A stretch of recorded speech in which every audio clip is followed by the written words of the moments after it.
Buenas noches, estamos iniciando transmisiones, estamos el jueves 24 de enero, a un año justamente de la tragedia que le costó la vida a Marta Erika Alonso, gobernadora constitucional ya en ese momento de Puebla, a su marido, exgobernador y entonces senador Rafael Moreno Valle.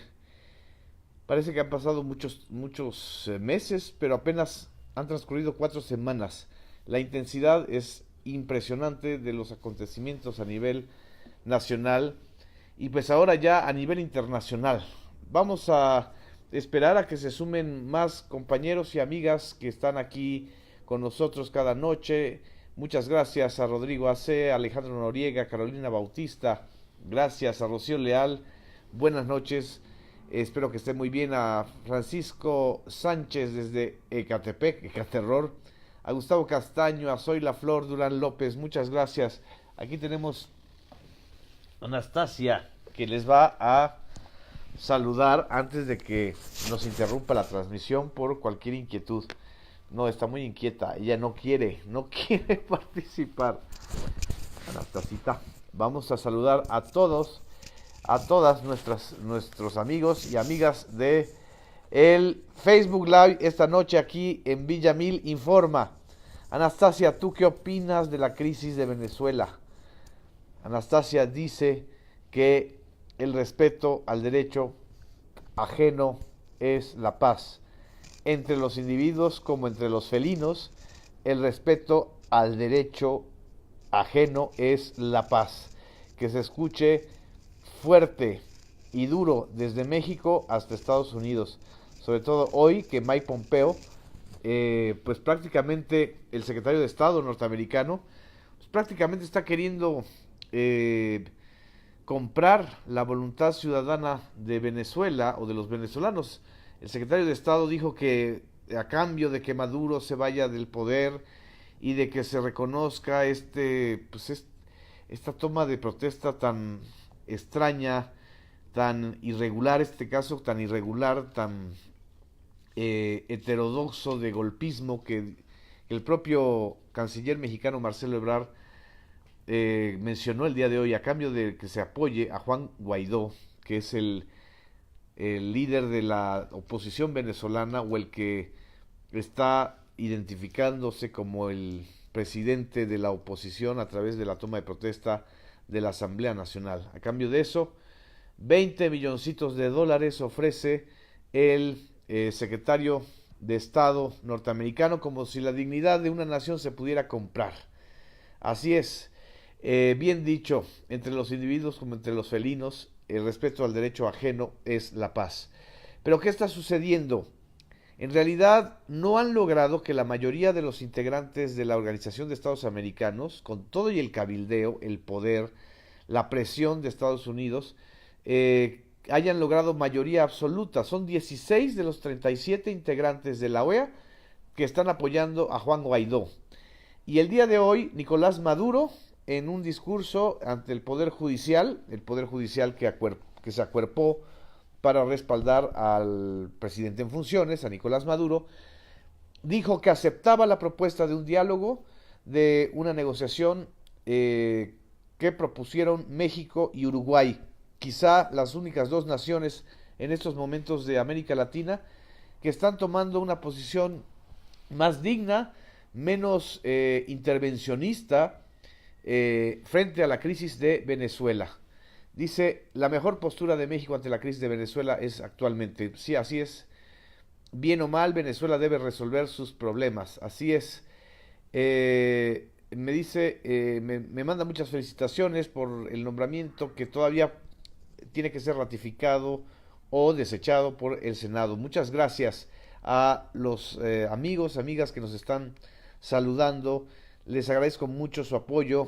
Vamos a emprender, pues evidentemente, una nueva tarea titánica, muy importante. Quizá dejemos de hacer los Facebook Lives, pero bueno, en estos días vamos a seguir informando porque, pues a final de cuentas, sin información no viven ni los mexicanos, ni los ciudadanos, ni los gatitos, ni las gatitas. Todos necesitamos información, ya están los perritos. Muchas gracias, buenas noches. Estoy tratando de confirmar si hay alguna nueva información en torno a Venezuela. Todo parece estar en los términos que se manejaron el día de hoy. Eh, no hay un bloque todavía más creciente de quienes estén apoyando pues esta estrategia pues intervencionista, para decirla de una manera muy clara, que países extranjeros quieran definir quién va a ser presidente o quién es el titular de la presidencia, pues es un asunto que no les compete a las naciones extranjeras, les compete a los propios venezolanos. Tan es así que a la posición de México y de Uruguay se han ido sumando varias otras naciones y las propias Naciones Unidas, es decir, se han sumado España, Portugal. El día de hoy Rusia, China, Turquía apoyaron explícitamente o reconocieron al gobierno de Nicolás Maduro. Y estoy leyendo aquí unas informaciones de, bueno, de las clásicas posiciones de Guerra Fría, ¿no? De cómo es China, cómo es Rusia y cómo es Irán, y como son socios del petróleo, pues están apoyando a Venezuela. Bueno, pues por si fuera poco, eso es todavía más importante en una crisis como la que se está viviendo en estos momentos en Venezuela. Y no estar ahí pues de apoyadores, aplaudidores fáciles de una intervención extranjera que además puede desembocar, y eso sería lo más terrible para Venezuela, para el pueblo venezolano que ha sido tan castigado por esta polarización, puede desembocar en una intervención militar. Tan es así que Rusia el día de hoy intervino y advirtió que no permitirá una intervención militar de los Estados Unidos. Entonces, pues ¿cómo lo va a impedir? Pues usando también sus armas. Eso es muy, muy duro, y eso es lo que creo que está en juego en estos momentos en Venezuela. Es quizá la posición más delicada, el momento más delicado. Todavía van a venir varios días de esta situación. Y bueno, pues ¿con qué autoridad los expresidentes del PAN, Felipe Calderón, Vicente Fox y hasta Margarita Zavala, que ahora está promoviendo el partido México Libre, están presionando al gobierno de México para que pues tome una posición de desconocimiento a el gobierno de Nicolás Maduro? O sea, están prácticamente convocando a el gobierno de Andrés Manuel López Obrador a desconocer la Constitución, a violar la Constitución. Hoy todavía no ha subido otro tuit Margarita Zavala, pero está vigente este que redactó el día de ayer. Dice: le pido al gobierno de México que respalde el orden y el restablecimiento de la democracia en Venezuela. Hasta ahí el tuit está bien, pero le agrega: a través de la Asamblea Nacional y del presidente encargado Juan Guaidó. Es increíble que en lugar de llamar al diálogo y a la conciliación en una situación tan tensa como la que se está viviendo ahorita en Venezuela, estén queriendo tomar parte de esta crisis, que es una crisis terrible, lo que está sucediendo en Venezuela, una crisis terrible porque pues prácticamente es la antesala de una intervención militar, y creo que esto a nadie ayuda. En fin, estoy aquí viendo los tweets de Felipe Calderón. Sigue vigente el que ayer subió Felipe Calderón. Dice: la Cancillería mexicana debería intervenir para evitar una masacre, con mayor razón de su postura de mediador, entre comillas. Al menos eso, Marcelo Ebrard. Híjole, los que siempre están incendiando a los países, como incendió Felipe Calderón a México en su guerra contra el crimen organizado, ahora quieren que también echemos gasolina a la situación de Venezuela. Y miren que las consecuencias de la guerra de Calderón, o sea, de la evidente y tonta estrategia y criminal estrategia en contra del crimen organizado, pues ha dejado saldos terribles. Dejó saldos terribles durante el sexenio de Felipe Calderón y dejó saldos todavía peores durante el sexenio del robo, del saqueo, de la indolencia de Enrique Peña Nieto. El 2018 está cerrando, según las cifras de esta organización llamada Semáforo Rojo, como el año más violento de la historia de México. Semáforo Rojo hace un análisis de los últimos semáforos del delito, dice semáforo delictivo, es una organización dirigida por Santiago Roel. Y lo que hoy presentó es que en 2018 el promedio de muertos por día se elevó de 70 a 90 muertos por día.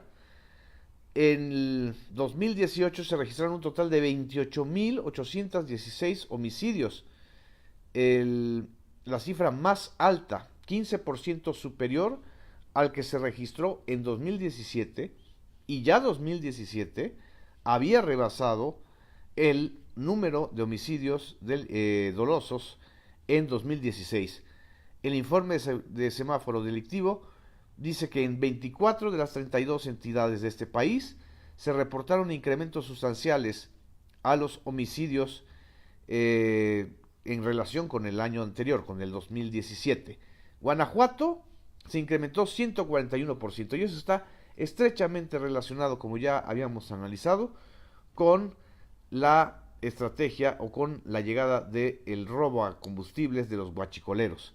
Quintana Roo creció 113%, Jalisco creció 47%, Baja California 35% y Nayarit un 32%.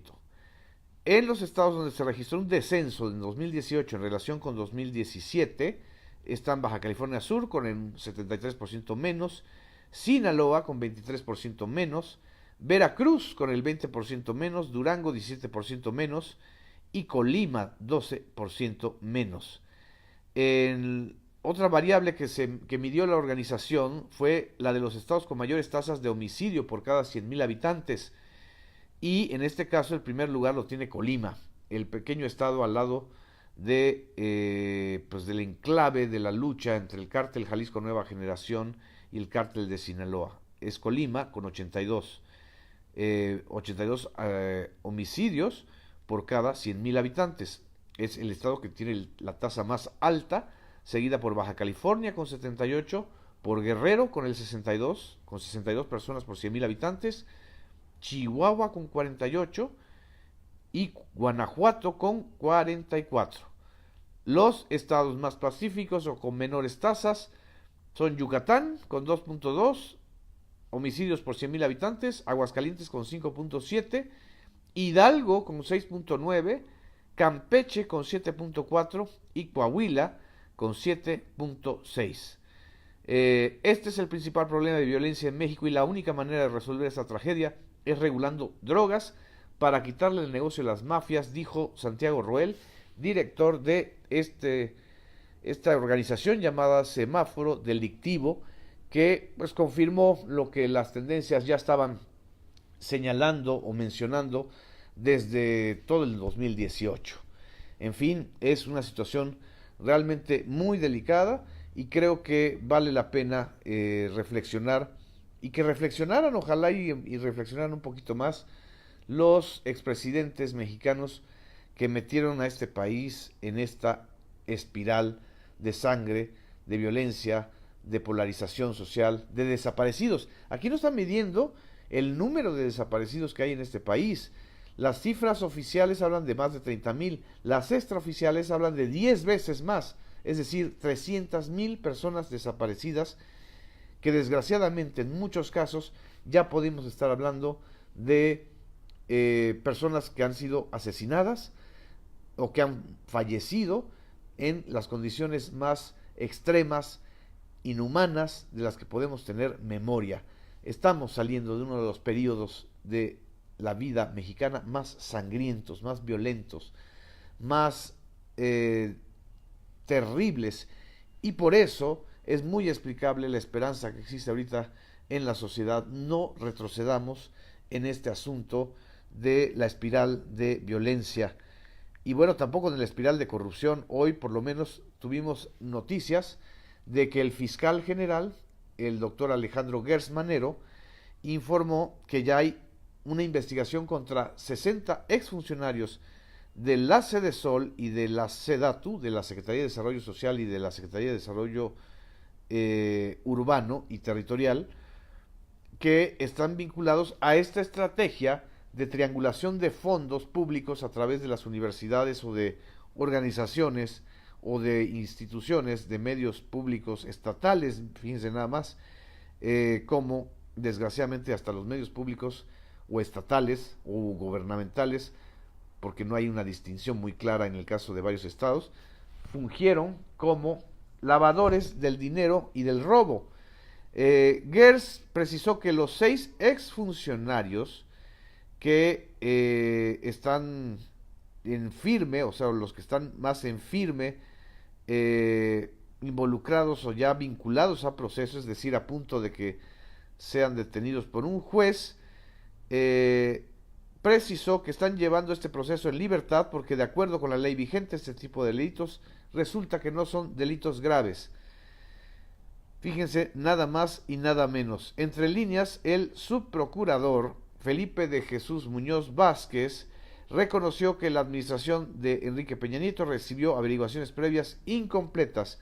Cuando llegamos vimos que había necesidad de retomarlos e integrarlos debidamente y destacó que la anterior administración de la PGR no siguió la pista de los recursos desviados. Y bueno, para revertir esta situación, dijo el subprocurador Muñoz, informó que la Fiscalía General integró un grupo de investigación con la Auditoría Superior de la Federación que desnudó los esquemas fraudulentos a través de los cuales los equipos de Robles, pero también de Rosario Robles, que fue titular de Sedesol y Sedatu, pero también de Emilio Lozoya Austin o de Alfredo del Mazo Maza, hicieron desaparecer recursos multimillonarios.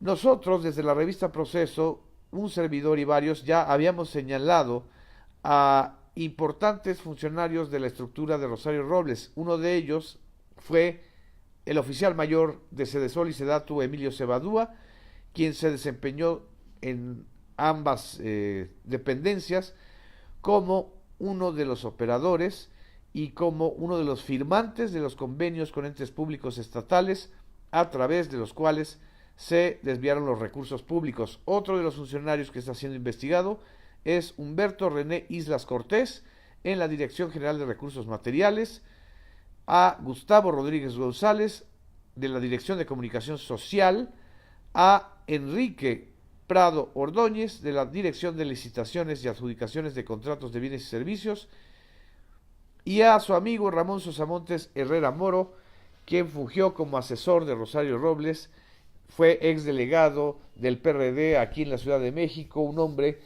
que era bastante buen funcionario y político hasta que las redes de la corrupción lo atraparon junto con Rosario Robles en esta historia tremenda de cleptocracia que se vivió en Sedesol, en Sedatu y que ha sido documentada ampliamente con el caso llamado la estafa maestra, pero que como es estafa ha habido miles y cientos en las estructuras de los gobiernos federales y estatales, sobre todo en los 2 últimos sexenios.